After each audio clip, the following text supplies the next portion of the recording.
To fix a distant fence. The wind was cold and gusty and the clouds were gray and dense. When he pounded in his last staple and gathered his tools to go, the temperature had fallen and the snow had begun to blow. When he got back to his pickup, he had a heavy heart. From the sound of that ignition, he knew it wouldn't start. So Jake did what most of us would do if only we'd been there. He humbly bowed his balding head and sent aloft a prayer. Well, he tried that ignition just one more time, then softly cursed his luck. They found him 3 days later, frozen stiff in that old truck. Well, Jake, he'd been around a bit, and he'd done his share of roaming, but he was shocked when he got to heaven. It looked just like Wyoming. Well, of all the saints in heaven, Jake's favorite was St. Peter. And when he got to heaven, well, guess who was his greeter? They sat, they talked a minute or two, or maybe it was 3. There weren't no one to keep in score, because in heaven, time is free.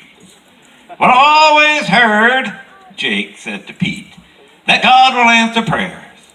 But that one time I asked for help, well, he just plain weren't there. Does God answer the prayers of some and not the prayers of others? Well, that don't seem exactly square, seeing that all men are brothers. Or does he randomly reply? Without no rhyme or reason, or maybe it's the time of day, the weather, or the season. I'm not trying to act smart. This is just the way I feel. And I was wondering, could you explain just what the heck's the deal? Well, Peter listened patiently, and when old Jake was done, he smiled in recognition. He said, "So you're the one. That day when your truck wouldn't start and you sent that prayer flying, you gave us a real hard time with hundreds of us trying.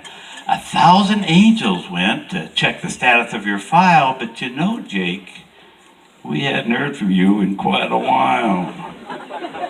Now, you know that God does answer prayers, and he sure hasn't got any quota.